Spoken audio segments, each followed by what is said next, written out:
বসে পড়েছি আজকের খাওয়া দাওয়া নিয়ে। আজকে বেশি কিছু নেই, আমার একদম ভাল লাগছে না। এই কাজ মাজ শেষ করে আজকে আছে এই ঘি করলা আলু ভাজা, এই দিয়েই খাবো। হুম।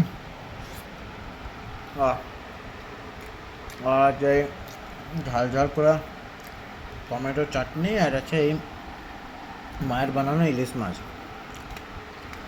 বেশি খাবো না, আজ অল্পই খাবো। হুম।